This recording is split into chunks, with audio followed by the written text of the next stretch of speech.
we are talking about temper tantrum. Talking about, I don't know where the sound went off, but I said it's common to ages of 18 months to 3 years. I don't know where you heard me for that. And I said also that some of these things are medically related, and such is ADHD, that you might need to look into. So it's not every tantrum that is just normal, like, okay, it's just a regular one. So when it's extreme or something that you can notice, you might need to call attention of a professional to help you. All right. And I was just explaining what tantrum really is. And I said it is when it happens when a child is overwhelmed. When a child is overwhelmed by their feelings, they cannot express how they feel. It means they need help, but they don't know how to pass across the message. They are so overwhelmed. So it's happened in different ways. It can be in different ways. So I said that already. I'm just going to continue. And I said something quickly in case you didn't pick that the last time. I said for children, they will rather seek for a negative attention rather than not getting any attention at all. So when a child is throwing tantrum, it might not be the feeling of being overwhelmed and they really need help. It's also a need for them anyways, when they feel like when I throw a tantrum, I will get the attention of my mother or my father. So that is going to be a miss for them to be getting the attention. So they will keep doing it. The moment they know that you will always get back to them, that is, you have reinforced that habit in them. So they will rather, even if you are not giving them what they want after the tantrum, but you are also going to them to say, why are you shouting and things like that, you are also giving the attention. It means they rather enjoy the negative attention from you rather than not getting any attention. I'm just trying to recap because I don't know where exactly the sound went off. So I'm just going to, so it can be, they will seek the attention, negative seeker, positive attention, they will seek it. All right, what happens, or what are the causes of tantrum? Or what can lead to a child throwing tantrum? A child can throw a tantrum when the child is tired. Just tired. Do you have to cry? That is what you are saying to your child. Can't you just say you want to sleep? Can't you just say you want to sleep? Mommy, can you calm down? Let the child be the child. You are the parent that you're supposed to teach the skill. I don't want to come for you yet. When the child is tired, the child can have a moment of when they are hungry. They can have a moment when they are feeling sick. Even it can be headache. It can just be something slight, tummy ache, because they cannot actually explain to you that my tummy is uncomfortable. They cannot label the feeling. They will just be upset. Hence, tantrum.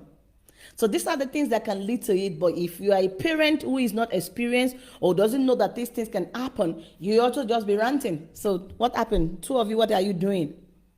Why this, why that, why this? So don't just always be asking your child, why can't you just explain? Why can't you just say this?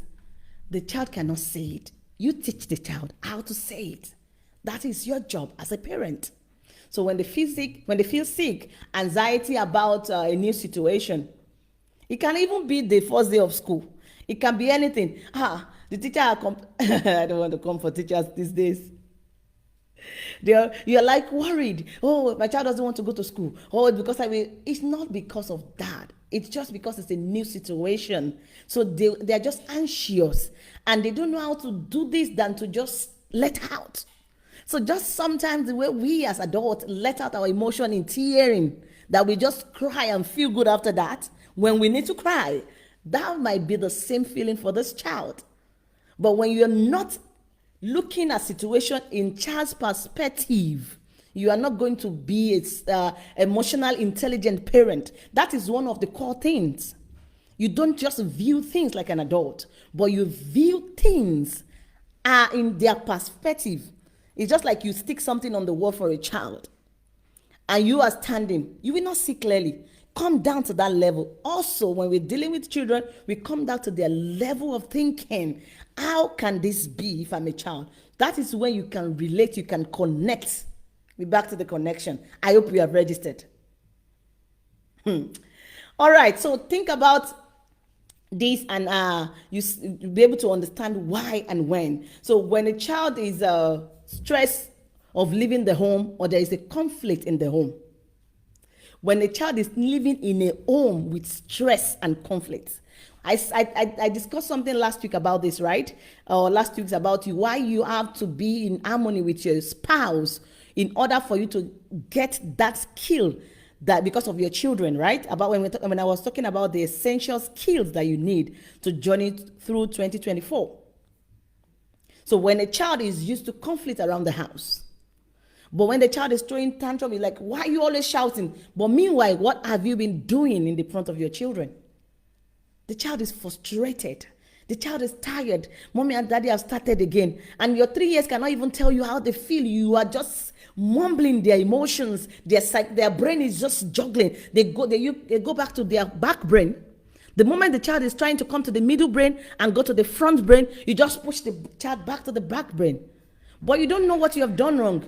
Have I not given you food? Are you hungry? Why was it? You don't know that what you're doing is affecting your child in any way whatsoever. So this might be the causes of why a child can have a temper tantrum. Frustration can lead to tantrum. I've already said at the beginning that tantrum, whatever it is, it might be little or big, no matter the weight of it, it is frustration based. Children can get frustrated, especially when they don't get what they want. They want something you're not giving to them, they get frustrated. They want new clothes, you cannot give it to them, they get frustrated. So for toddlers, even when you say no to them, it's a problem. When we have not learned the skill of how to receive no, they get frustrated, they throw tantrum. I hope you are hearing me, Facebook. So all these things are there.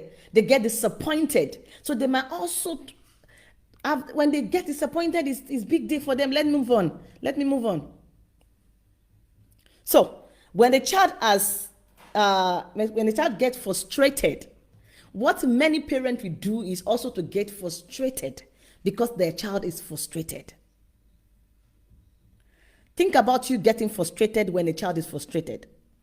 Think about it. I don't want to say anything about it now, but a child is confused. The child is waiting on you as a parent to help.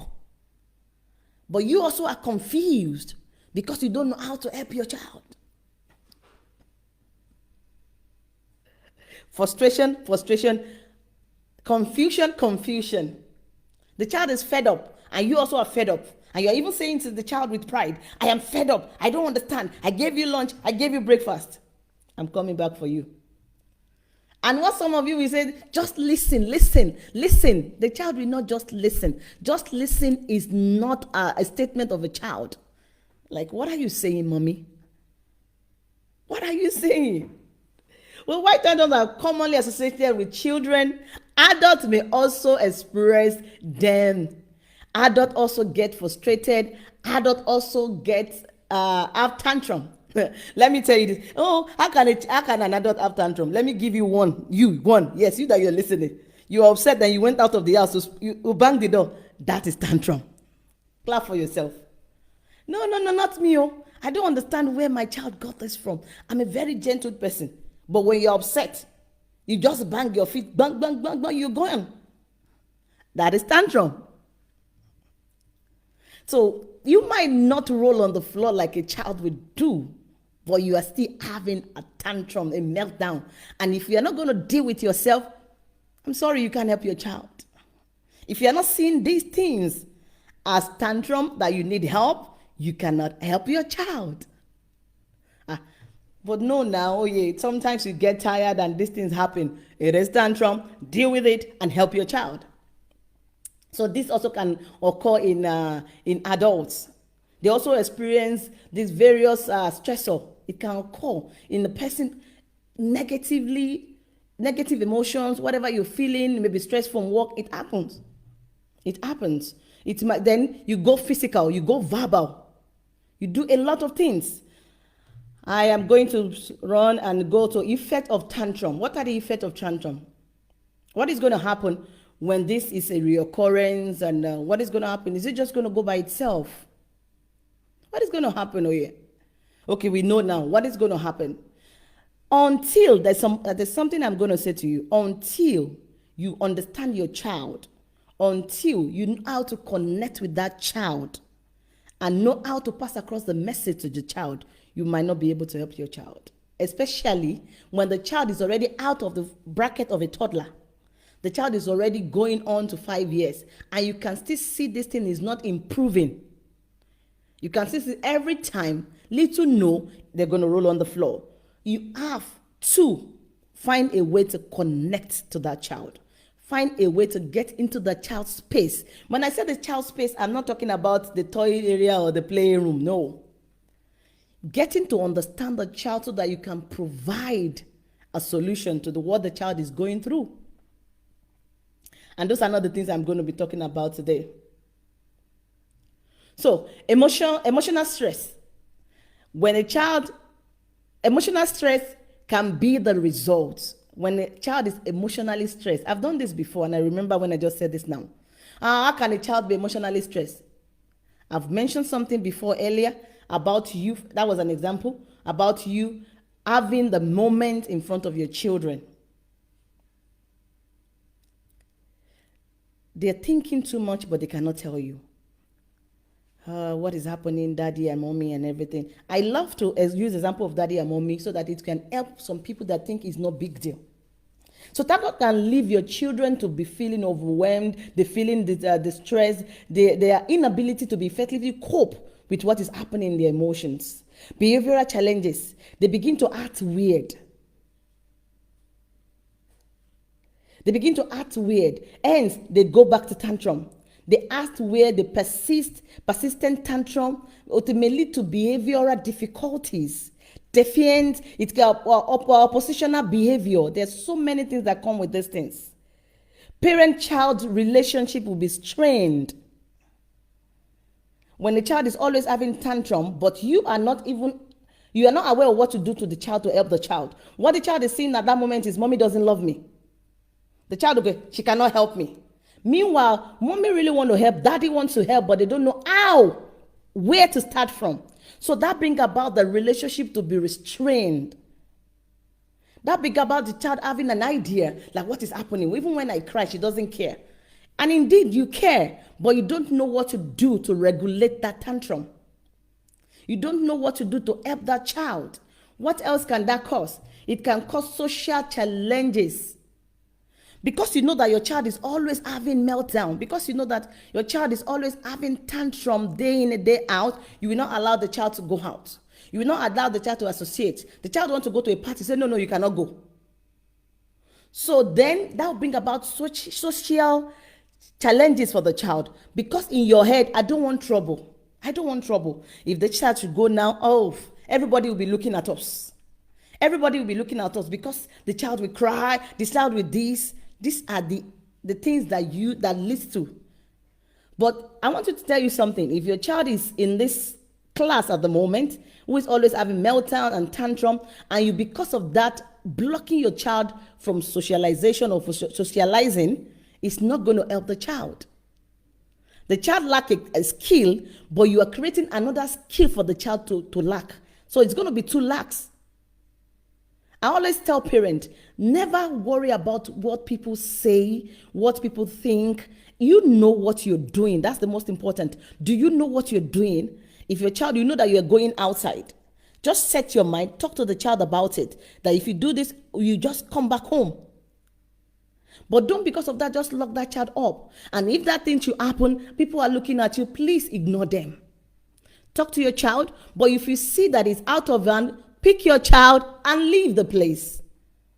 But don't think ahead. Don't worry too much and just create this social challenge for your child.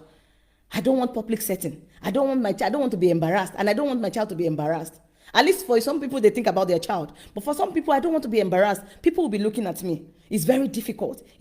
Don't be like that. You don't want them to play with their peers. Don't be like that. Let them try.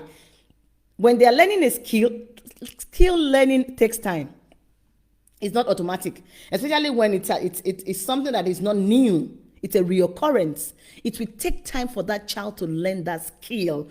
In the process of learning that skill, there are some sacrifices that you have to do as parent. So don't see it as embarrassment.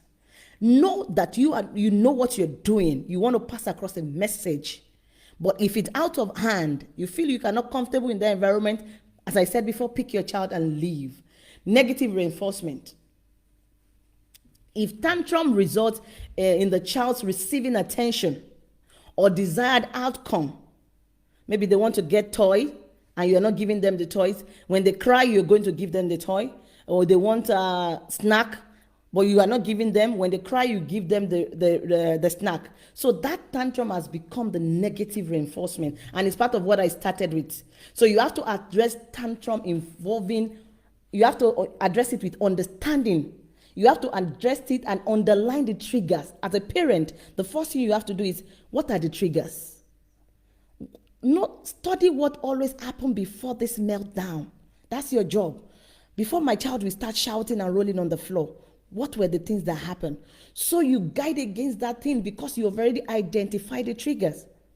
If you cannot identify the triggers, you will not be able to prevent the reoccurrence. So it is very important for you to identify the triggers so that you'll be able to prevent the reoccurrence, and you'll be able to know how to teach your children the coping skills. There are ways, there are coping techniques that you can teach your child. You can't change how they are feeling. I'll say that again. You cannot stop your child to feel in the way they feel upset or the way they are hungry. You cannot. But you can teach them a coping techniques. One of it, the most common one, is the breathing techniques. You can teach them how to label it. You can also tell them, let them know that you understand how they feel. But I understand that you're mad right now. I understand you're very upset because you cannot get a toy. The moment you label it back to them like that, they feel calm that at least that is getting the point. So your duty is to teach them the coping techniques. All right. So it's very, very important for every parent to know that. You have to know that. So for your toddler, if they have tantrum, just stay calm. Especially if you're in the house. If you're like where you feel comfortable, that you don't feel like people are looking at you, which should not be your problem anyways. Learn to stay calm. One of the reasons why this thing is persistent and consistent and is a reoccurrence is because you are not always staying calm. Learn yourself as parent to stay calm.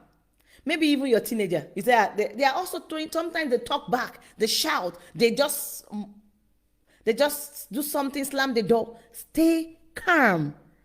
Don't be on the same page with that child at that moment. Don't be on the same page.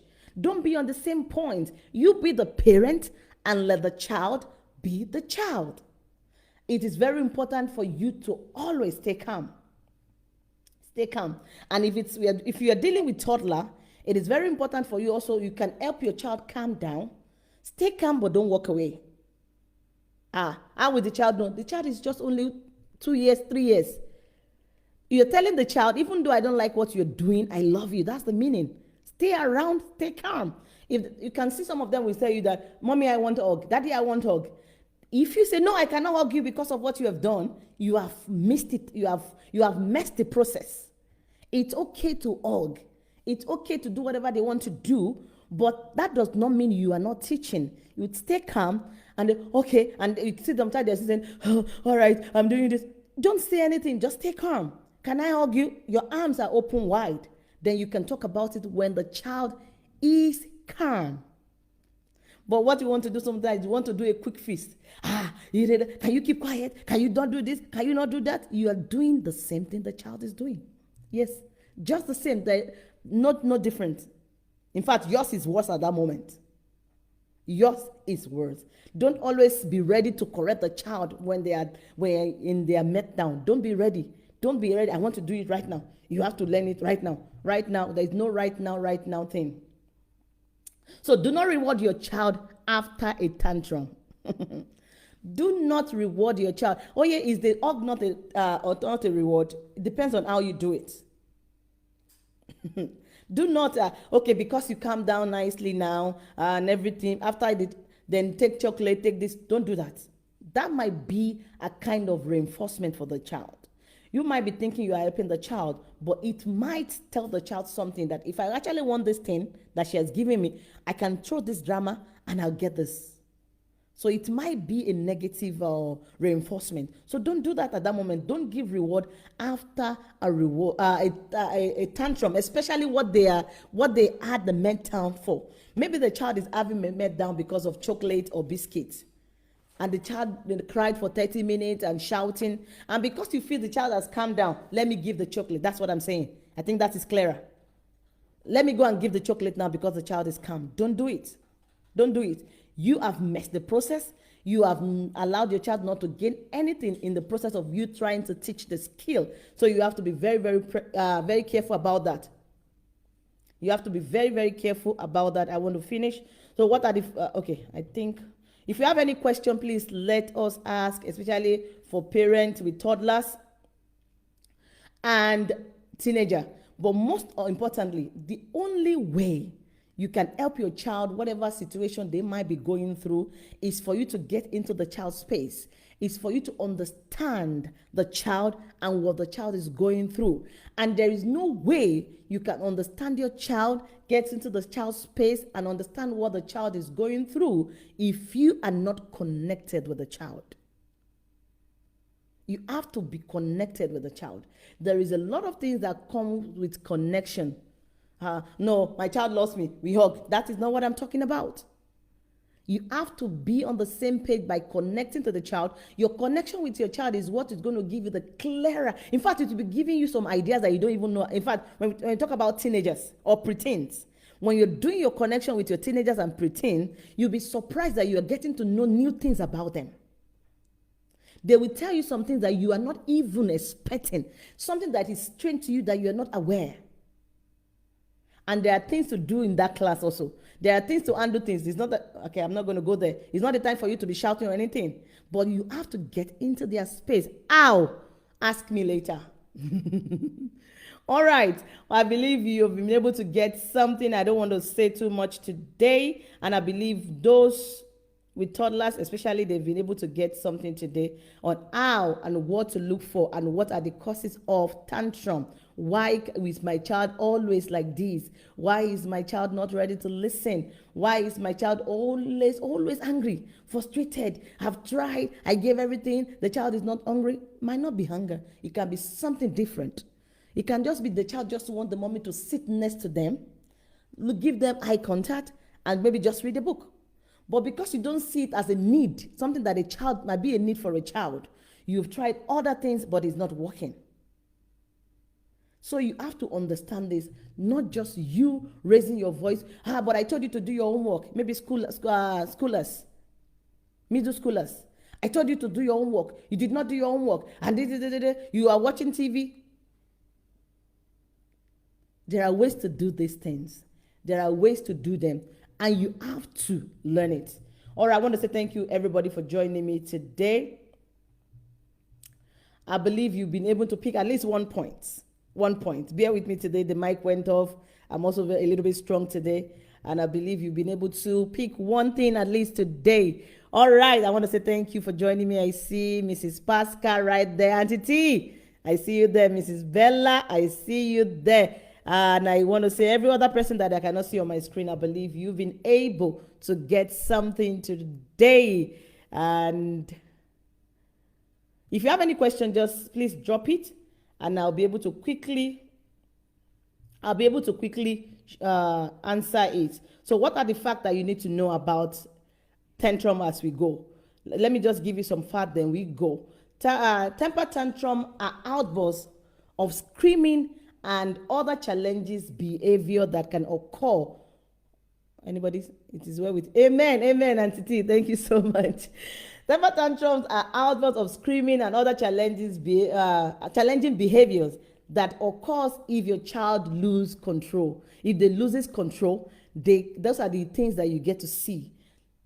What you call misbehavior, because they lose control, because they can't get what they need, because they have challenges, because they are sick, because they are not feeling well, because they can't tell mommy I have headache. And mommy is just shouting, can't you talk? Have you eaten? So those are the things. At least take that home today so that I can go rest. Tantrum are normal in toddlers. I said it at the beginning in case you were not here. They are normal in toddlers, most especially between the ages of 18 and 3 years. So if you have children that are above this age, 6 years, 5 years, or middle schooler, or preteen teenagers, but they are still doing temper tantrum, you might need to look into it. You might need to look into it. It is not a problem, but you might need to look into how you're going to get the skill they need. And if you have a teenager who is always at this moment, or a preteen who is always blocking you out, they just have tantrum, meltdown, they are very upset, but they don't want you in their space. They don't want to talk to you. They don't want you to do anything with them. They just want to be themselves. You need a connection as soon as possible. You need to connect with that child before you lose your child. That is the foundation of parenting journey. You need to connect with your child. When the child is pestering you, pestering can lead to tantrum. Can I have this, mommy? After you have said no.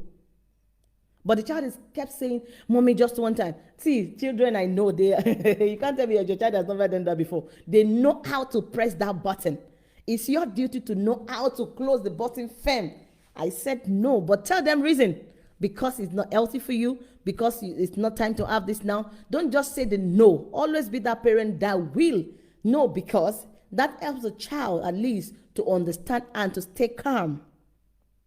It helps the child to stay calm. All right, I want to say thank you, everybody, once again for joining me today. And I'll be seeing you again next week by the grace of God, as we are going to be talking about more things that we need to know in our journey into parenting. Quickly, I'll just remind you, if you have a teenager and you have not registered them for our Teens Fellowship, please go ahead. The link is online. Just register. And if you are not registered for our oncoming program course, please do register. It is starting on the 24th. And that is why one of the reasons why I'm tired like this, because I am preparing back to back for that. You are not going to say, this is a waste of time. 28 days of your life is going to be an awesome time. It's going to be an awesome time. Please register. It's not going to be, even if you don't have children, start running before something starts chasing you. Please start running.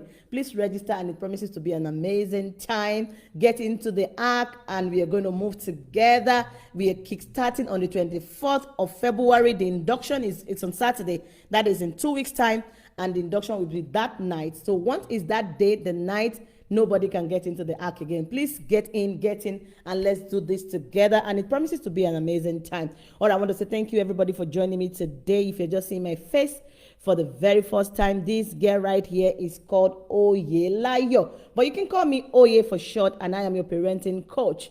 And this is the Parenting Essentials coming to you from the Vision Guide. As I always say, I'll say it again, that parenting must be purposeful, must be full of vision. And this vision should be the thing that is going to guide you jealously on this intentional parenting. And once you have your clear roadmap, you will not miss road. And with God on your side, you will not fail. And I also will not fail on my parenting. Bye for now, and stay blessed. God bless you. God bless you.